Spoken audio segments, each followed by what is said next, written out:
Hello chess lovers, welcome to Chessgate. In today's chess video, I am going to show you an amazing chess opening trick which will help you win more games. You need to watch this till the end because I also have a really interesting chess puzzle for you all. Let's see if you can solve that. So without further ado, let's get started. This is a trap for black which arises out of the two knight defense. Let's get straight into it. The game starts with e4, e5, knight to f3 and knight to c6. This is a very common opening played at the intermediate and grandmaster level. From here, most white players bring out their bishop to attack on black's weakest square, and that is f7.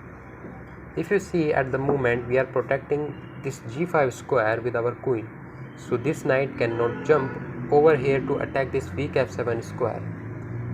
But what we are going to play now is knight to f6. We are inviting white to move his knight here because our queen is no longer defending this square. This pawn is being attacked twice by this knight and bishop, so we need to do something about it. Let's block off this diagonal by playing pawn to d5. Now white will naturally capture this pawn. What you don't want to play here is something like knight captures d5, because white can sacrifice his knight like this and he can destroy you with the fried liver attack.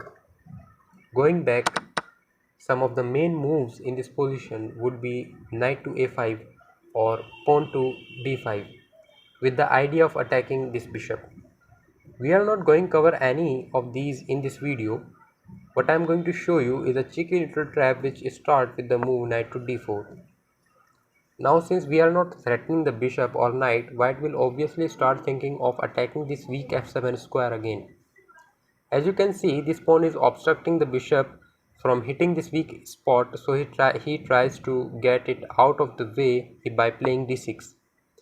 But that's a big mistake.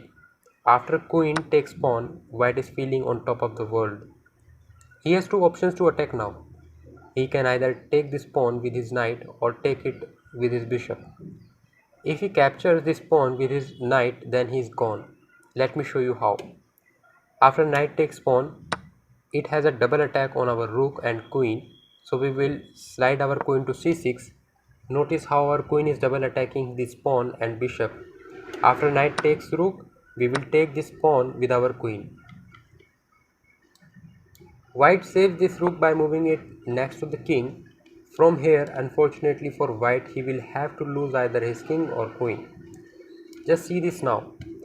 It's queen e4 check.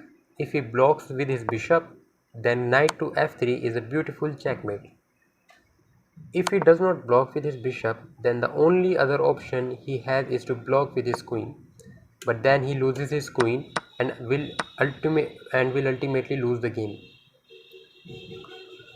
Okay, now let's go back to this position. Now, what if white takes this pawn with his bishop instead of the knight? It will be a check, so you have to move your king. He will have to pull back his bishop because it is only supported by this knight, which can be easily kicked away.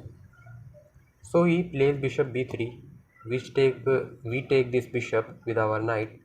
Pawn takes knight, and then we advance this pawn to kick away this knight. He has only one square to go, and that is f3. We will push him back further by attacking the knight with our central pawn this time. Now the best move for white here is to actually take the knight back to g1, but most average players don't like to do that. So the only other option he has is to move it to h4. He might look to bring his knight here, so let's block off this square by moving our king. If you see now, this knight has nowhere to move, so a simple pawn move like this would get it. If he understands what you are trying to do, then he will look to free up this square for the knight. But there is a trick here as well. In case he plays g3 and after we attack with our pawn, he will move his knight back to g2. But to his surprise, we have this deadly move bishop to g4. Believe it or not, his queen is trapped. Even if he blocks with this pawn, it will be of no use. So this again lands you in a very good commanding position from where you can easily win this game. Going back in this position, like I told you, taking the knight back to g1 is actually the best move for white.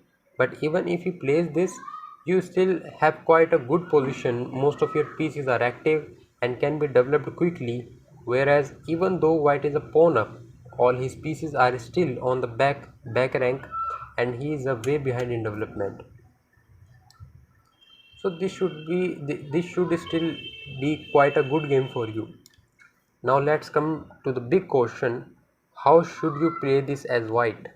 How to prevent yourself from getting trapped? Well, let's look at this position on the board. Instead of pushing this pawn forward, the best move will be to attack this knight by playing pawn to c3.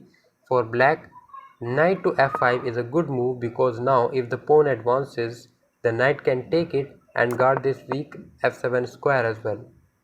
So all in all, if you look at this position, it's not a bad position for black, but white has a slight advantage. Nevertheless, this trick is definitely worth trying out in your games. Okay, so it's puzzle time. But before moving on to today's puzzle, I request you to show your support and like this video. We are targeting 10 likes on this video, so come on guys, hit that thumbs up button right now. Okay, so here's the puzzle. In this position, it's your turn and you need to find the best move continuation for white. If you are able to find the solution to this puzzle, then share it in the comments below. Whoever gives the correct answer with the perfect explanation, I will be pinning that comment at the top so that everyone can see it. All the best guys. Let's see how many of you can solve this. Well, don't forget to like and subscribe this channel and I will see you in the next video.